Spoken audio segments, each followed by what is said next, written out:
ان کی زندگی کو قریب کے دور کے 80 کے سال میں یہاں مکی مسجد میں تشریف لائے تھے، سن 80 میں، قریب کے آدمی. فرمایا میں نے اپنے بیٹیوں کیا اور پوتوں نواسوں کی شادیاں کرائیں، 17 شادیاں کروائی اپنی عمر میں، اور میں نے اتنی سادگی سے کی کہ جتنی 2 رکعت نفل سنت پڑھنے میں دیر لگتی ہے اتنی میں نے شادیاں کرا دی. لوگ کہتے تھے زکریا ناک کٹ جائے گی، میں نے ہاتھ لگایا تو میری ناک تو سلامت تھی.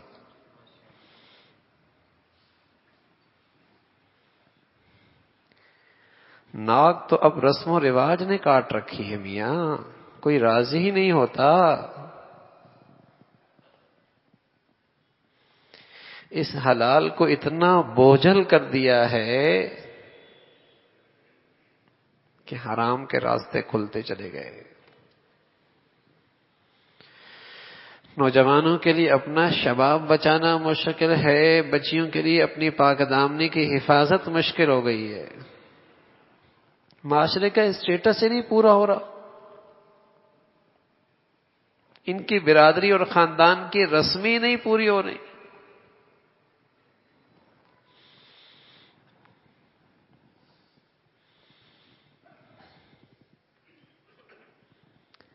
آسان عمل مشکل بنا دیا ہے.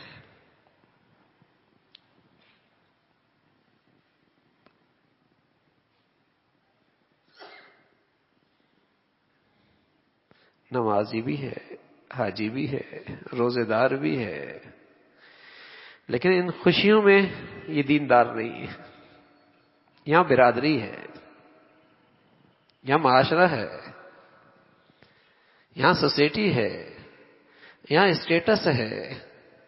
ارے میاں نماز کا دیندار ہے، یہ بھی تو دینداری ہے.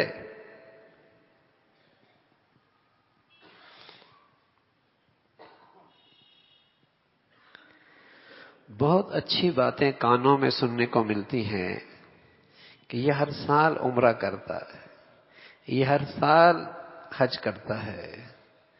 اس کے تو کیا ہی کہنے، ماشاءاللہ ہر سال رمضان اس کا تو مدینہ میں گزرتا ہے.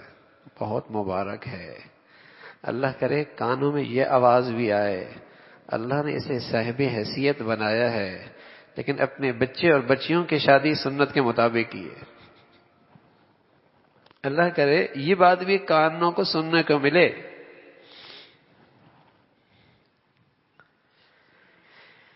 یہ بات تو خیر کی کانوں میں آتی ہے کہ صاحب حیثیت ہے، ہر سال عمرہ کرتا ہے، ہر سال حج کرتا ہے،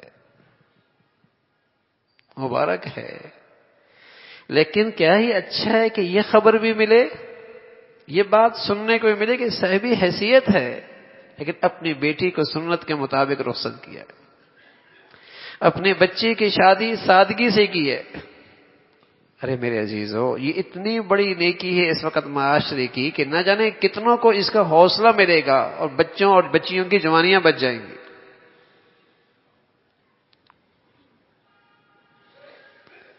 کتنوں کو حوصلہ مل جائے گا کہ ایسا بھی ہو سکتا ہے بھائی. ہاں، اس صاحب حیثیت نے اپنی بچی کو یوں روانہ کیا، اس صاحب حیثیت نے اپنے بچوں کو یوں بیایا، حوصلہ ملے گا.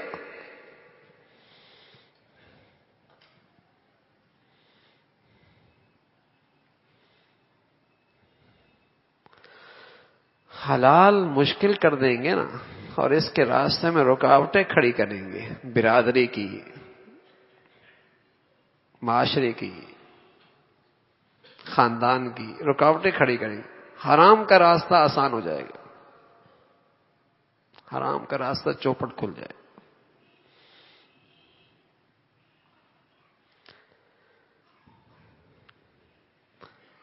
مرد کی فطرتی ضرورت ہے عورت کی فطرتی ضرورت ہے مرد. ہمارا دین اس میں آسانیاں پیدا کر رہا ہے. اسے آسان کر دو، اسے سستا کر دو، اسے سہولت والا بناؤ.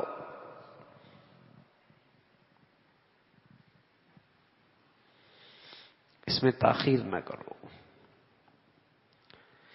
اسے اپنے ناک کا مسئلہ نہ بناؤ،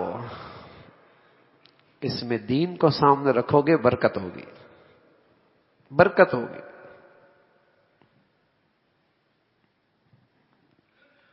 ہمارے نبی صلی اللہ علیہ وسلم فرمایا کرتے تھے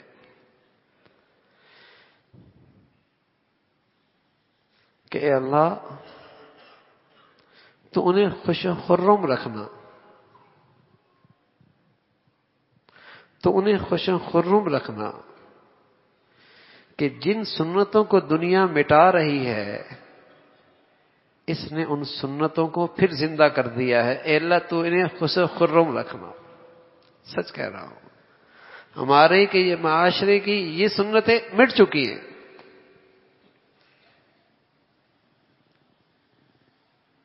اللہ کے نبی کی دعا ملے گی۔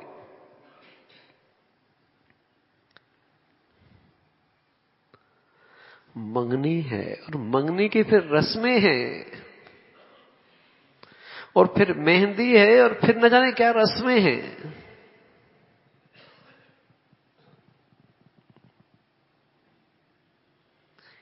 ادھر سے اگر اس سے پوچھا جائے نا کہ معاشی حالات، کیا پوچھنا، برے حالات ہیں، کیا کہہ رہے ہیں، برے حالات ہیں، لیکن ان کی مصراف دیکھیں، ان کا اسراف دیکھیں، ان کا تبذیر دیکھیں، اللہ معاف فرمائے۔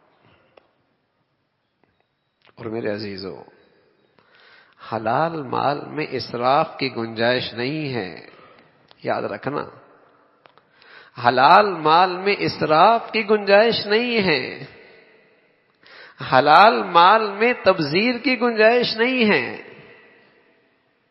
جہاں اسراف ہوگا وہاں آپ کو حرام ملانا ہوگا۔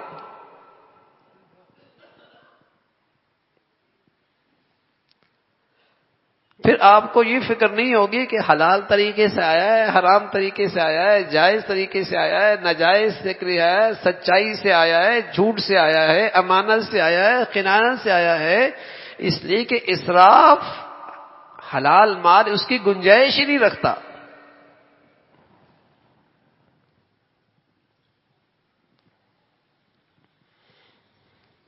اس کے لیے تو پھر حرام کا ارتکاب کرنا پڑے گا، جھوٹ، ملاوٹ، خیانت کرنی ہوگی۔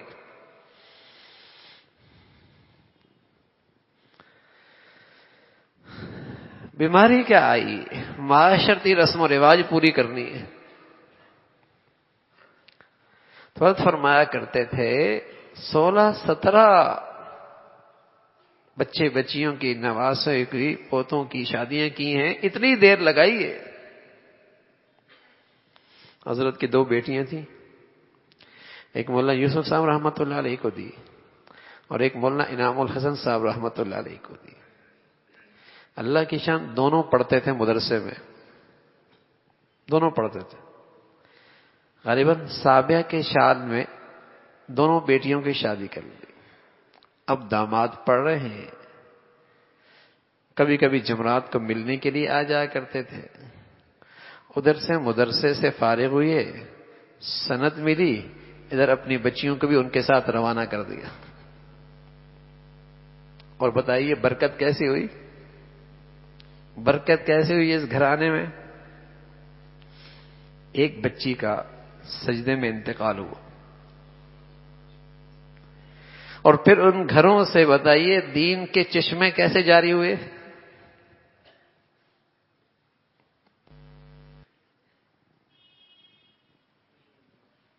اب تو لوگ پہلا سواری کرتے ہیں، کھائے گا کہاں سے؟ بلکہ کہتے ہیں میاں پاؤں پہ تو کھڑا ہو جائے، اور اس بیچارے کے گھٹنوں میں درد شروع ہو جاتا ہے، کمر میں درد شروع ہو جاتا ہے۔ جب زبانیاں ناپاک ہو جاتی ہیں رزق کی برکت چلی جاتی ہے۔ عفت اور پاک دامنی سے رزق میں برکت ہوتی ہے۔ اللہ کہہ رہا ہے، اللہ تم ان بے نکاحوں کا نکاح کرا دو، اللہ اپنے فضل سے انہیں غنی کر دے گا۔ وَأَنكِحُوا الْأَيَامَ مِنكُمْ وَالصَّالِحِينَ مِنْ عِبَادِكُمْ وَإِمَائِكُمْ إِنْ يَكُونُوا فُقَرَاءَ يُغْنِهِمُ اللَّهُ مِنْ فَضْلِهِ۔ اپنے فضل سے اللہ انہیں غنی کر دے گا۔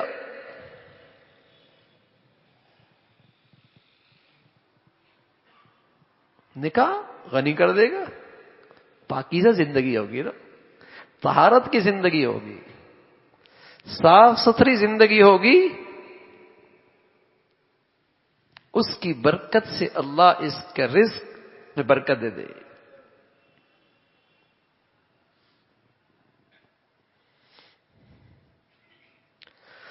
بہت ساری معاشرتی برائیاں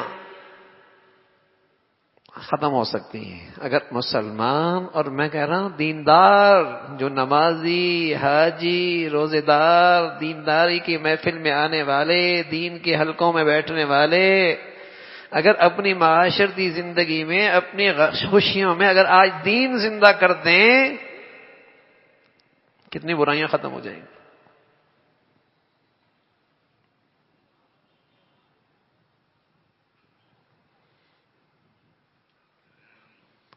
کہتے ہیں دین مشکل ہے, حالانکہ ہم تو آسان بتا رہے, ہم تو آسان بتا رہے.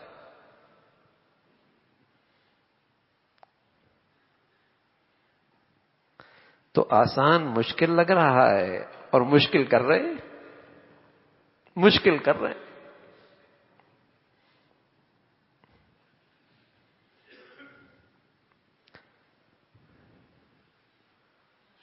تو بچیاں ہیں, بچے ہیں, اور اللہ کی سنت ہے, اللہ کا نظام ہے. ایک وقت آتا ہے رشتہ ضرور آتا ہے, ایک وقت آتا ہے رشتہ ضرور آتا ہے. ابھی پڑھ رہا ہے, ابھی پڑھ رہی ہے, اب اس کی یہ ڈگری ہے, ابھی تو عمر ہی کیا ہے. ایک وقت آتا ہے رشتہ, یہ اللہ کا نظام ہے.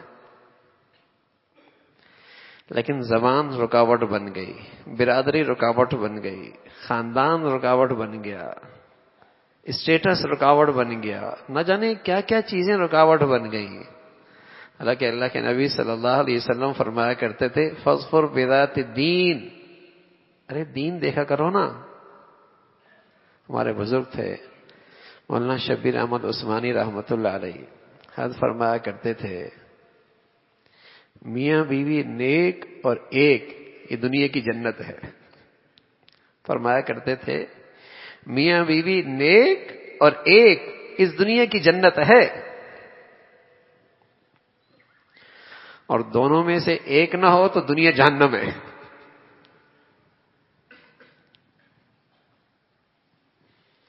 حضرت فرمایا کرتے تھے میاں بیوی نیک اور ایک, دنیا کی جنت ہے. اور عرض کر رہے ہیں اگر یہ نہ ہو تو دنیا کی جہنم ہے. زندگی کی لذت ہی ختم ہو جاتی, زندگی کا مزہ ہی ختم ہو جاتا.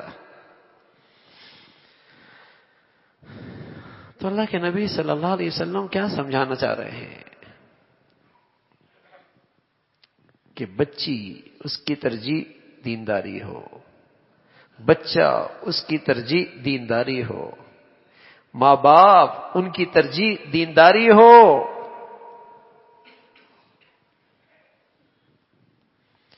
بچیوں میں یہ زیور ہو, نوجوانوں کے پاس یہ سرمایہ ہو, دینداری ہو. فاظفر بذات الدین, دین کو اہمیت دو.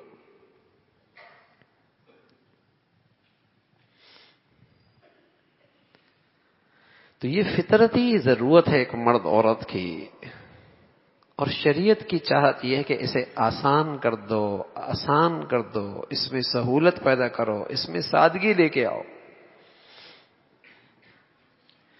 اللہ کے نبی صلی اللہ علیہ وسلم فرمایا کرتے تھے اعظم النکاح برکۃ ایسرہ مؤونہ,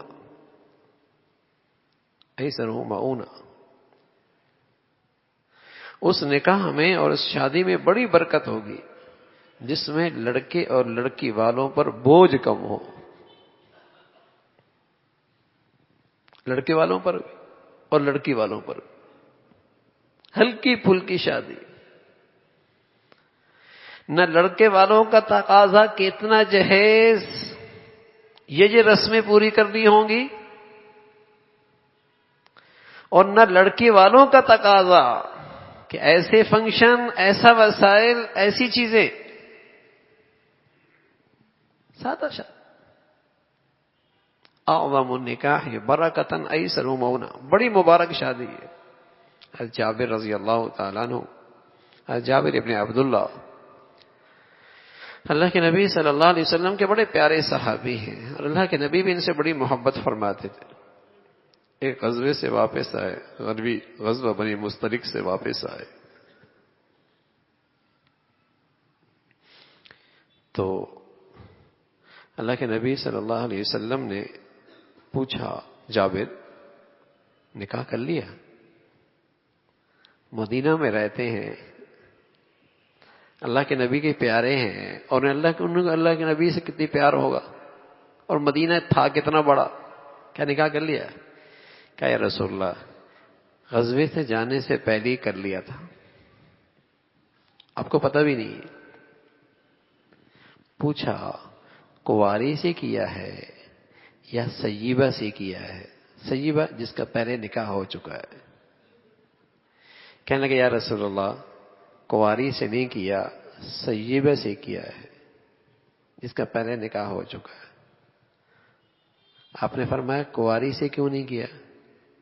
کہنے لگے یا رسول اللہ وہ یوں کہ میری چھوٹی چھوٹی بہنیں ہیں، میری اماں کا انتقال ہو گیا ہے، چھوٹی چھوٹی بہنیں ہیں، تو میرا خیال یہ تھا کہ اگر کسی کنواری سے کرتا شاید وہ میری بہنوں کو اچھی طریقے سے دیکھ نہ پاتی، تو میں نے بڑی عمر والی سے کی ہے تاکہ وہ میری بہنوں کا بھی خیال رکھے، تاکہ میری بہنوں کا بھی خیال رکھے. تو اللہ کے نبی صلی اللہ علیہ وسلم نے فرمایا بارک اللہ لک وعلیک وجمع بینکما بخیر، اللہ رب العزت تجھے خوب برکتیں دے اور تمہیں الفت اور محبت کے ساتھ رکھے. اب دیکھیے مدینہ میں رہتے ہیں، اتنے پیارے ہیں، اللہ کے نبی صلی اللہ علیہ وسلم سے ان سے بڑی محبت ہے، نکاح کر لیا، اللہ کے نبی کو پتہ ہی کوئی نہیں لگا، تو آپ کی طرف سے شکوہ نہیں آیا، شکایت نہیں آئی، شکوہ نہیں آیا، شکایت نہیں آئی. اپنی امت کو سبق دیا اسے مشکل نہ بناؤ. ہم یہ نہیں کہہ رہے کہ رشتہ داروں کو نہیں بلانا چاہیے، دوست احباب کو نہیں بلانا چاہیے، لیکن یہ بھی کوئی طریقہ نہیں ہے کہ جب تک یہ ساری رسمیں پوری نہیں ہوں گی نکاح نہیں ہوگا. آپ کی بیٹی کے نکاح ہوا فاطمہ کا، آپ نے فرمایا عمر کو بلا لو، آپ نے فرمایا ابو بکر کو بلا لو رضی اللہ تعالیٰ عنہم، آپ نے بلایا. لیکن اللہ کے نبی صلی اللہ علیہ وسلم یہ بھی بتا رہے ہیں کہ یہ بھی تو ضروری نہیں ہے کہ جب تک یہ سارے نہیں آئیں گے اس وقت تک نکاح ہی نہیں ہوگا.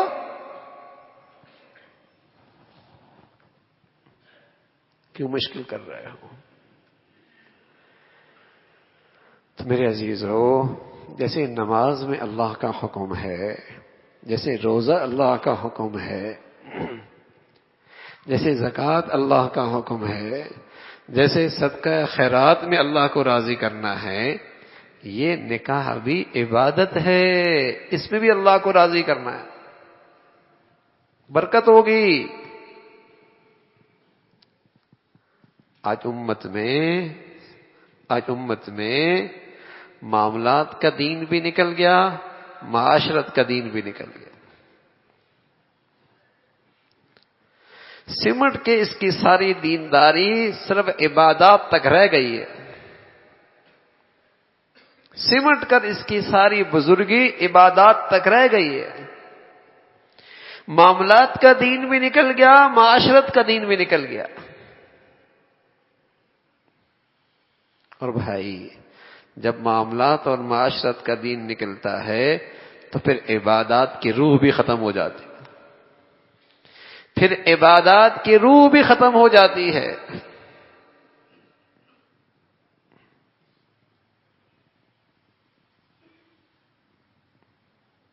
بڑھیا عبادت ہے. بڑھیا عبادت ہے. آپ نماز پڑھ رہے ہوں اور دوران نماز کانوں میں موسیقی کی آواز بھی آ رہی ہو، بتائیے نماز عبادت بنے گی؟ شادی کی تقریب ہے، نکاح کی تقریب ہے، عبادت ہے، بتائیے وہاں گناہ بھی ہو رہے ہوں، وہ عبادت رہے گی؟ وہ عبادت رہے گی؟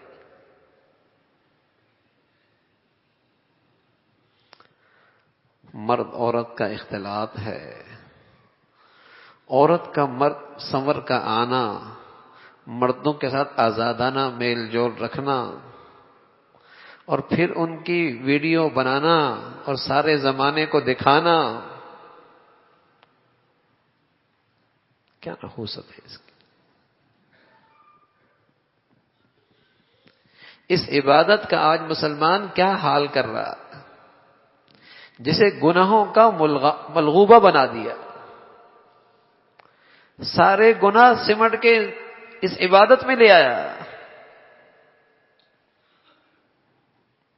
جس عبادت پر اس کی زندگی کی عمارت کھڑی ہونی ہے، اسی میں گناہوں کی ساری نحوستیں.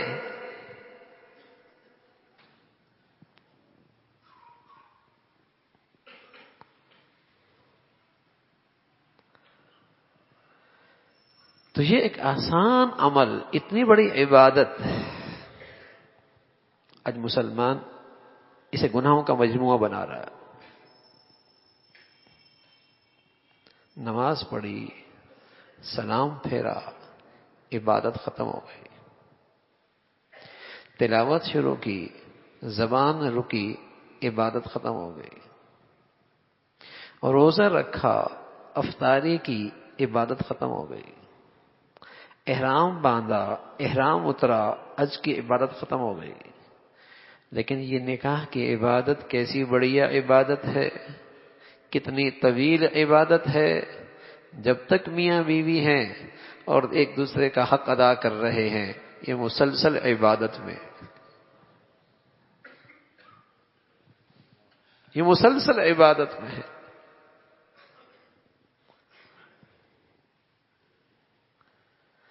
اپنے گھر والوں کے ساتھ بیٹھنا، دل جوئی کی بات کرنا، حوصلہ افزائی کی بات کرنا، دل لگی کی باتیں کرنا، ارے نفلی عبادات سے افضل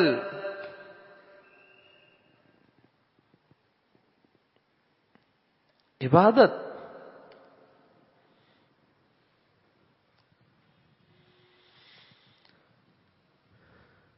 تو یہ عبادت مشکل ہو گئی. اسے ایک رسم بنا دیا، اسے رواج کا درجہ دے دیا کہ یہ ایک رواج ہے، یہ ایک رسم ہے، جیسے مرضی پوری کر لو. نہ میرے عزیزو، اس کی پھر نحوست ہے، اس کی پھر بے برکتی ہے. اور معاشرے میں اس وقت سماجی اور معاشرتی جو برائیاں ہیں، اس کی ایک بڑی وجہ یہی ہے.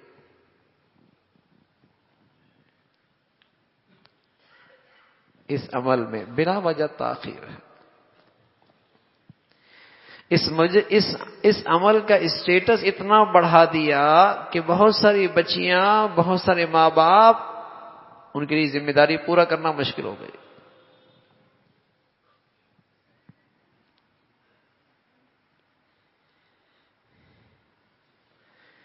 یہ دینداری ہے، یہ دین کا تقاضا ہے.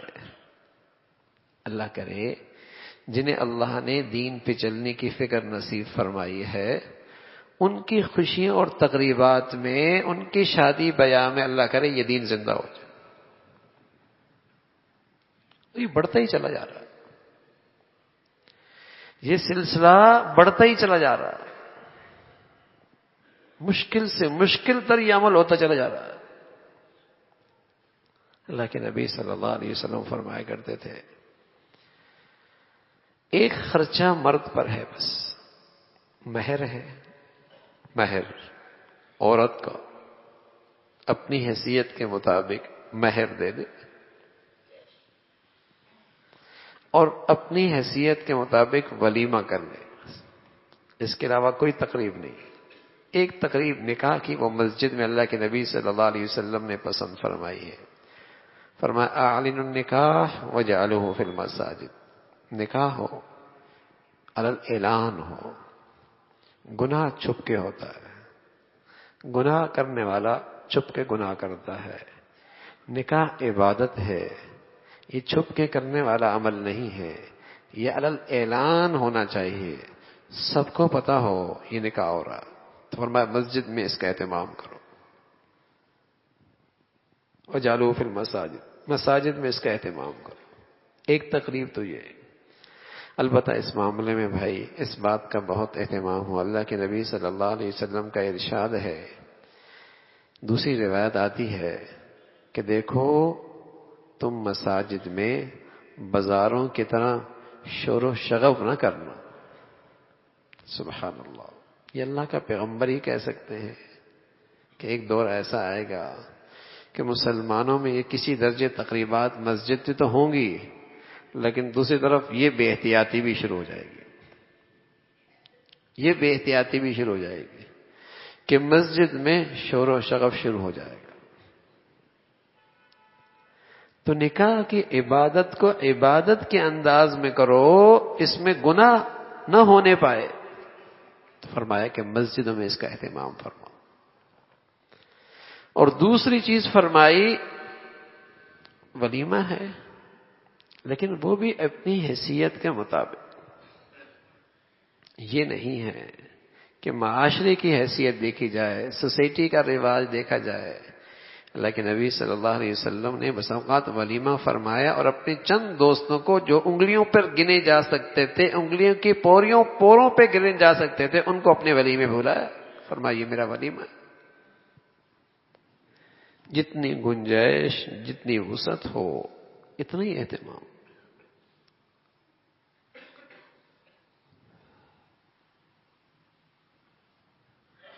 جائز ہے دوست احباب کو بلانا، جائز ہے اپنے رشتہ داروں کو بلانا، جائز ہے اپنے متعلقین کو بلانا، سب جائز ہے، لیکن کبھی بھی اپنی چادر سے زیادہ پاؤں نہ پھیلائے جائے۔ یہ کوئی طریقہ نہیں ہے میاں کہ زکوٰۃ کا مستحق ہے، ولیمہ کرنا ہے، قرض لے رہا ہے، زکوٰۃ لے رہا ہے، حیثیت نہیں ہے، قرض لے رہا ہے، یہ کوئی طریقہ نہیں ہے۔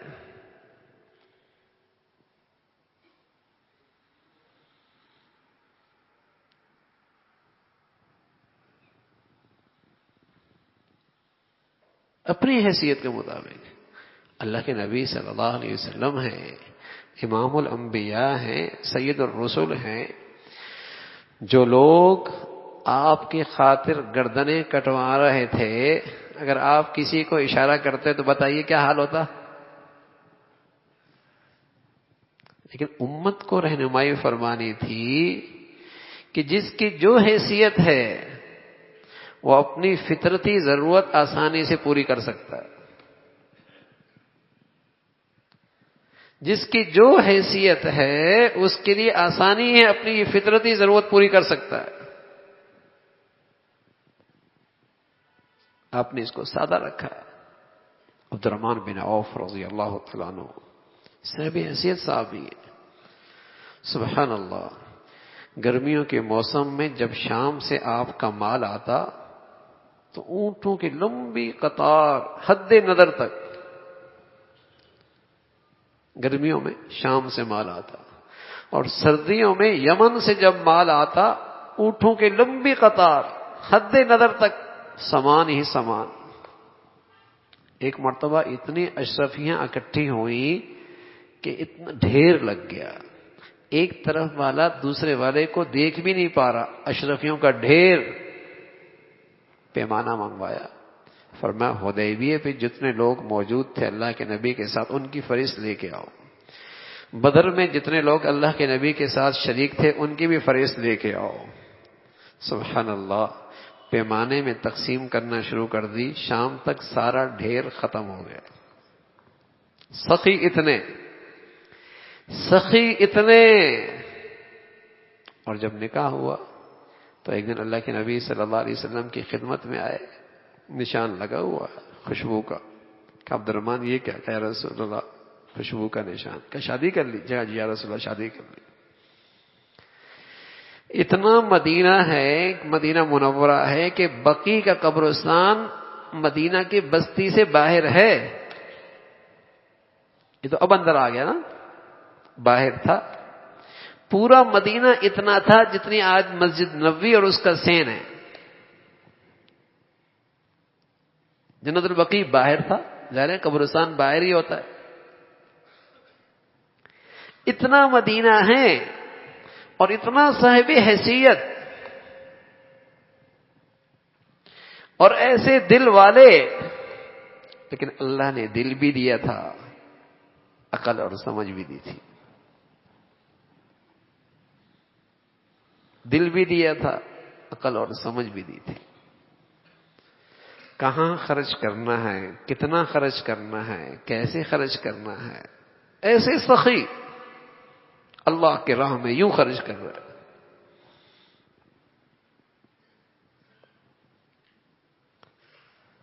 تو اللہ کے نبی صلی اللہ علیہ وسلم نے یہ نہیں فرمایا بھائی ہمیں نہیں بلایا آپ نے، ہاں فرمایا اولی ولو بشاتے، ولیمہ کر لو، بکری کا کر لو۔ بکری کا ولیمہ بڑی بات ہوتی تھی، اور عبد الرحمن بن عوف ماشاءاللہ مالدار تھے، بکری کا کر لو، ولیمہ کر لو۔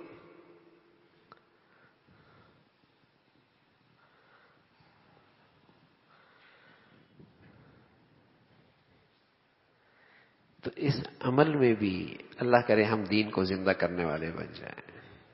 ایک نکاح ہے، ایک ولیمہ ہے، اور کوئی تقریبات نہیں ہے۔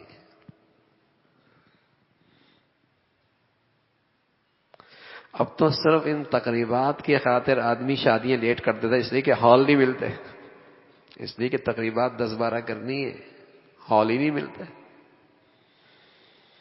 اور لیٹ ہو رہے ہیں۔ 1 سال 2 سال پہلے بکنگ ہوتی ہے۔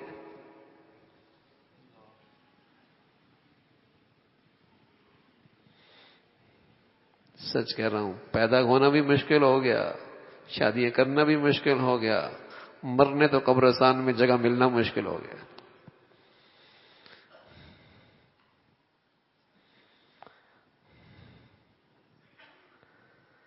آج کے اس انسان نے اتنی ترقی کی چیزیں بنا لی، اتنی ترقی کی چیزیں بنا لی کہ ہونا تو چاہیے تھا کہ اسے راحت ملتی ہے، لیکن اپنے لیے یہ مصنوعی مشکلات اتنا پیدا کر دی کہ شاید اس سے زیادہ انسان کبھی مشکل میں تھا ہی نہیں۔ ہونا تو یہ چاہیے تھا کہ اتنی ترقی ہو گئی ہے، راحت و آرام کے اتنے نقشے بن گئے ہیں، انسان بڑی راحت میں ہوتا، بڑا سکون اور بڑی ایسی آسانی ہوتی۔ لیکن ان رسم و رواج نے اور اس مصنوعی زندگی نے اتنا مشکل بنا دیا، پیدا ہونے سے لے کر مرنے تک مشکل ہو گئی۔ یہ اپنی بنائی ہوئی، اور مشکل سے مشکل تر بناتے جا رہے ہیں۔ دین آسان ہے۔ آج ہماری زندگیوں میں چونکہ سادگی نہیں رہی، ہماری خوشیوں میں سادگی نہیں رہی، ہماری زندگیوں میں سادگی نہیں رہی، ہماری خوشیوں میں سادگی نہیں رہی، اس لیے بس اوقات ان رشتوں کا سلسلے مشکل ہو گئے۔ سادگی نہیں رہی، زندگیاں سادہ نہیں رہی۔ اب جس زندگی کا اسٹیٹس رکھتا ہے، ظاہر ہے اس اسٹیٹس تک تو پھر رشتے تھوڑے ہو گئے نا۔ اگر سبھی زندگی میں سادگی ہوتی تو رشتے بہت تھے۔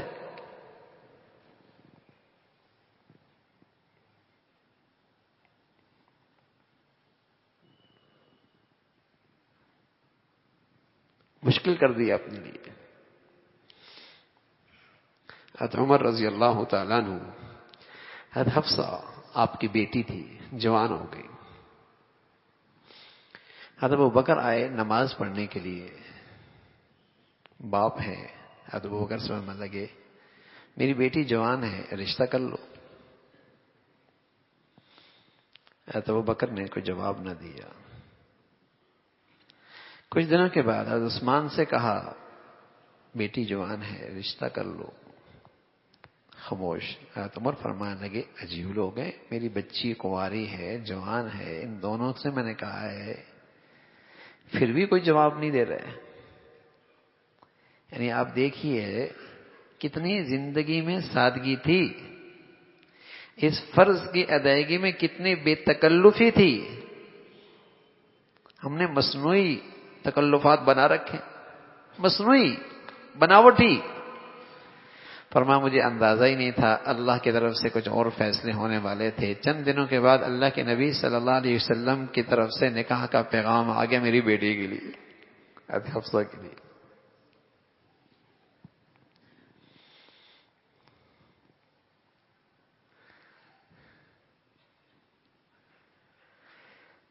جو چیزیں شرم کی تھیں وہاں تو شرم چلا جا رہا ہے،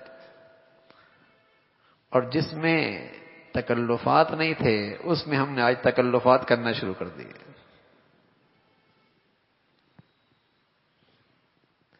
جہاں حیا کرنا چاہیے تھی، جہاں شرم کا لحاظ رکھنا چاہیے تھا، وہاں تو اٹھتا چلا جا رہا ہے.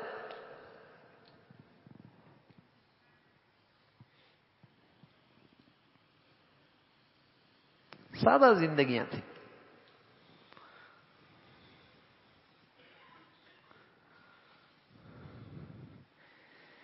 دین سب سے بڑی ترجیح تھی اور تربیت تھی کہ روکھا سوکھا تو گزر جائے گا لیکن ایمان بچ جائے. گزارا ہو جائے گا لیکن ایمان تو محفوظ رہے گا.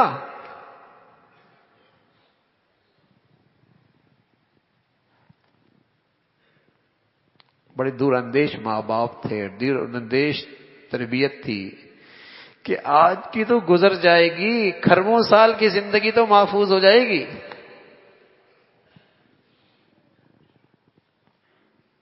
یہ دیکھا کرتے تھے. فاظفر بذات الدین، دین دیکھو، بس دین دیکھو. جیسے میں نے عرض کیا نا میرے عزیزو، حضرت فرمایا کرتے تھے کہ نیک ہوں گے اور ایک ہوں گے دنیا جنت گھر جنت بن جائے گا. بھوک بھی ہوگی نا، نیک اور نیک ہے نا، تب بھی جنت رہے گی. اور نیک اور ایک نہیں، گھر سونا چاندی سے بھرا بھی ہوگا نا، تب بھی وہ جہنم کے انگارے بن جائیں گے. نیک اور ایک ہو، میں عرض کر رہا ہوں روکھا سوکھا ہی کھا کے مزے لیں گے زندگی کے، پھٹا پرانا پہن کر بھی زندگی کے مزے لیں گے. لیکن نیک اور ایک نہیں، سونا پہنا دو، ہیرے پہنا دو، جواہرات پہنا دو، لاکھوں کی آمدنیاں رکھ لو، جہنم بن جائے گی زندگی.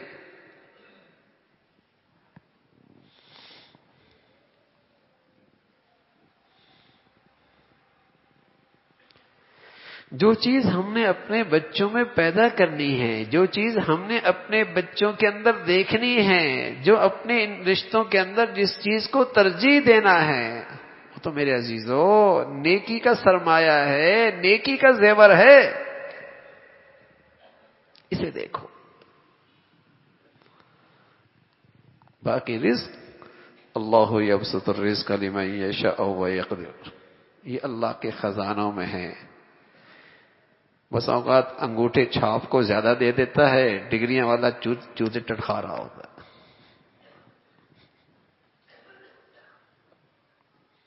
یہ اللہ کے خزانوں میں ہے. دیکھتی نہیں، دو بھائیوں کی دکان ہے، ایک پہ لائن لگی ہوتی ہے، ایک بیٹھا ہوتا ہے ہاتھ پہ ہاتھ رکھ کر.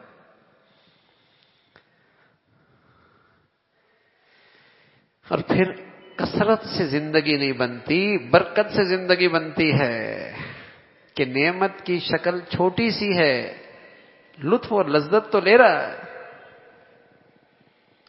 گھر کا نقشہ چھوٹا سا ہے، سکون اور مزے تو لے رہا ہے، برکت ہے.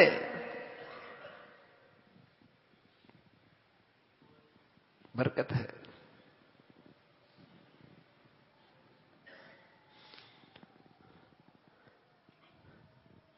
تو اس میں بھی دین زندہ ہو.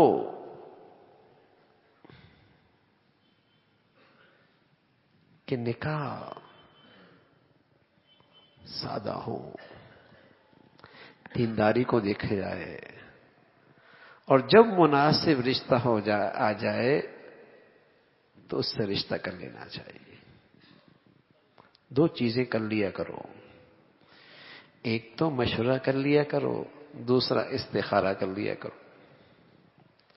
یہ مشورہ اور استخارہ کا مطلب یہ ہوتا ہے کہ ان دونوں سے ہم اللہ کی مرضی معلوم کرنا چاہتے ہیں. کہ مشورہ ایسے شخص سے کر رہے ہیں جو خوف خدا رکھتا ہو اور جو آپ کا خیر خواہ ہو اور جو معاملہ فہم ہو. ایسے شخص سے مشورہ کرو, کیونکہ مشورہ امانت ہوتی ہے. امانت ہوتی ہے, اس کے اندر مشورے دینے کی اہلیت ہو, اور اہلیت اس شخص میں ہوتی ہے کہ اس کی بنیادی شرط ہے وہ خوف خدا رکھتا ہو. اس لیے کہ اللہ کے خوف سے, تقوی سے اللہ اسے روشن ضمیر بنا دیتا ہے. اسے اللہ رب العزت عقل کی روشنی نصیب فرما دیتے ہیں. اللہ تقوی کے بدولت اسے صاحب دل بنا دیتے ہیں. تقوی شرط ہے. جس سے مشورہ لیا جائے وہ خوف خدا رکھتا, اللہ سے ڈرنے والا ہو. اور اگر آپ نے مشورہ لیا ہی اس سے جو کھلے گناہوں میں مبتلا ہے, تو آپ کو مشورہ بھی ایسا ہی دے گا, پھر رہنمائی بھی ایسی ہی کرے گا.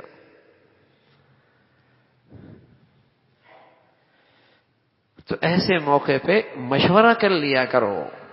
اور چونکہ مشورے آپ کسی اللہ کے نیک بندے سے کر رہے ہیں, اور اللہ کے نیک بندے سے اس لیے کر رہے ہیں کہ آپ اللہ کی رضا معلوم کرنا چاہتے ہیں. اللہ کے نیک بندے سے اس لیے کر رہے ہیں کہ آپ اللہ کی رضا معلوم کرنا چاہتے ہیں کہ دین کے لحاظ سے آپ مجھے مشورہ دے دیں. اس مشورے میں بڑی برکت ہے, اس مشورے میں اللہ بڑی خیر رکھا کرتے ہیں. تو ایسے موقع پہ مشورہ کر لینا چاہیے, بلا وجہ منع نہیں کرنا چاہیے.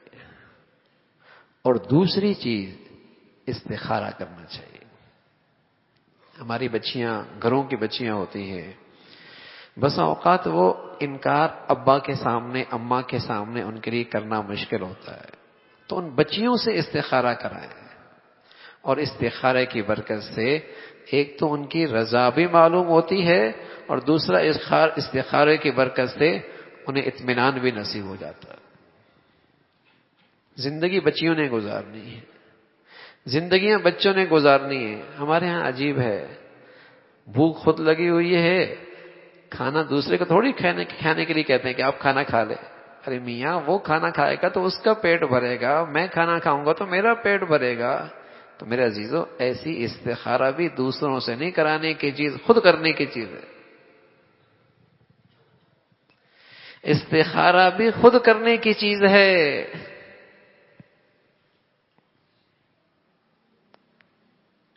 مشورہ دوسروں سے کریں, استخارہ خود کریں. پھر بس اوقات خیال ہوتا ہے ہم گنہگار لوگ ہیں. تو بھائی, اللہ تو گنہگاروں کا بھی رب ہے, اللہ تو گنہگاروں پر بھی مہربان ہے. اور اللہ کو پیار آتا ہے جب بندہ اپنی حاجت میں اسے پکارتا ہے, تو اللہ اس بندے سے پیار کرتا ہے.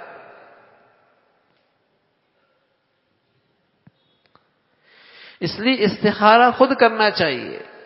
ہاں, استخارہ کے بعد ضرور مشورہ کر لے کہ یوں استخارہ آیا. اور استخارے کی حقیقت یہی ہے کہ عام طور پہ استخارے میں دل مطمئن ہو جاتا ہے. خوابوں پہ نہ جائیں کہ پرندہ دیکھا یا کبوتر دیکھا یا کوا دیکھا یا چیل دیکھی, ہاں, نیلا دیکھا یا پیلا دیکھا. اطمینان, خود بخود راستے کیا بنتے چلے جا رہے ہیں ہونے کے, یا کوئی رکاوٹ آ رہی ہے, یہ استخارہ ہے.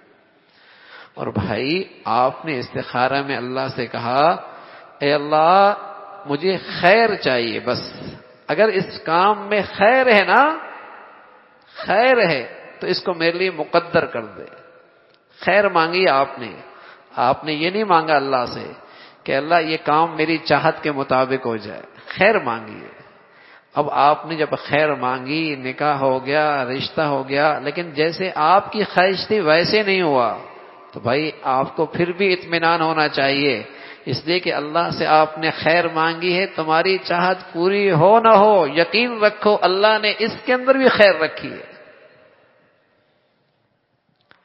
تو مشورے اور استخارے کی برکت سے آدمی کو شرمندگی نہیں ہوتی، آدمی کا افسوس نہیں رہتا، آدمی کو حسرت نہیں ہوتی کہ میں نے اللہ سے خیر مانگی ہے، اگرچہ یہ میری زندگی میں آزمائش آ گئی تو کیا ہوا، اس آزمائش میں بھی خیر ہوگی، اس لیے کہ میں تو آج کو دیکھ رہا ہوں، اللہ کل کو بھی دیکھ رہا ہے، اس لیے میں تو آج دنیا کو دیکھ رہا ہوں، اللہ تو آخرت کو بھی دیکھ رہا ہے۔ مشورے اور استخارے کی برکت سے حسرت نہیں رہتی، افسوس نہیں رہتا، شرمندہ نہیں ہوتا، مطمئن رہتا،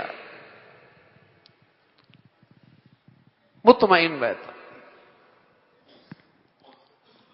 اس لیے مشورہ کر لینا چاہیے، اس لیے بچیوں سے، ماں باپ سے استخارہ کر لینا چاہیے،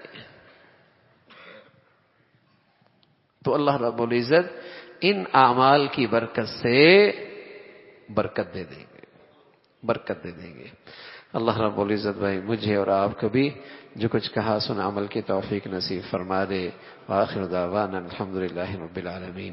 اللہم لک الحمد کلو ولک الشکر کلو، اللہم لک الحمد کلو ولک الشکر کلو، اللہم اعنا علی ذکرک وشکرک وحسن عبادتک۔ سبحان اللہ وبحمدہ، سبحان اللہ العظیم، عدد خلقہ وزنة عرشہ ورضا نفسہ ومداد کلماتہ۔ اللہم لا نحصی ثناء علیک انت کما اثنیت علی نفسک، اللہم لا نحصی ثناء علیک انت کما اثنیت علی نفسک، یا حی یا قیوم یا ذا الجلال والاکرام یا ارحم الراحمین۔ جو کچھ کہا سنا عمل کی توفیق نصیب فرما۔ اے مولا کریم ایمان والی، سکون والی، چین والی، راحت بھری زندگی نصیب فرما۔ اے اللہ زندگی کے ہر حصے میں، ہر شعبے میں اے اللہ اپنی نبی کی چاہت پورا کرنا ہم سب کے لیے آسان فرما۔ ہمیں اپنی شادی غمیوں میں اے اللہ اپنے نبی کا دین زندہ کرنے کی توفیق نصیب فرما۔ اے اللہ گناہوں کی گندگیوں سے، رسم و رواج کی خرافات سے، بے حیائی کے فتنوں سے اے اللہ ہم سب کو محفوظ فرما۔ اے اللہ ہمیشہ اپنے بچیوں کی تربیت کے، تعلیم کے، زندگی کے صحیح فیصلے کرنے کی توفیق نصیب فرما۔ اے اللہ جو بچیاں گھروں میں ہیں ان کے لیے نیک صالح رشتوں کا انتظام فرما، جو بچیاں گھروں میں جا چکی ہیں ان کے گھروں کو محبت اور تقوی سے آباد فرما۔ اے اللہ ٹوٹ پھوٹ سے، انتشار سے محفوظ فرما۔ اے اللہ مسلمانوں کے لیے پورے دین پہ چلنا آسان فرما۔ اے اللہ پورے دین پہ چلنا آسان فرما۔ اپنے بچوں کی صحیح دینی تربیت کا ہمیں سلیقہ نصیب فرما۔ اس راہ میں قدم قدم پہ ہماری مدد اور نصرت فرما۔ اے اللہ اولادوں کے آزمائشوں سے، نافرمانیوں سے محفوظ فرما۔ اے اللہ جو اولادوں کے ماں باپ پہ ذمہ داریاں ہیں ماں باپ کے لیے ادائیگی آسان فرما۔ اے اللہ اولادوں کو اپنا بھی والدین کا فرما بردار بنا۔ مولا کریم اپنے فضل سے تمام حاضرین حاضرات کی تمام جائز حاجات کو پورا فرما، مشکلات کو آسان فرما، پریشانیوں کو ختم فرما۔ اے اللہ ہم سب کے حال پہ رحم فرما، ہمارے شہر پہ رحم فرما، ہمارے ملک پہ رحم فرما۔ اے اللہ ساری امت مسلمہ کے حال پہ رحم فرما۔ مولا کریم دین کی خدمت کی جتنی شکلیں ہیں جو تیرے ہاں مقبول ہیں سبھی کی حفاظت فرما، کام کرنے والوں کی مدد اور نصرت فرما، مساجد کی، مدارس کی، مکاتب کی، علماء کی حفاظت فرما۔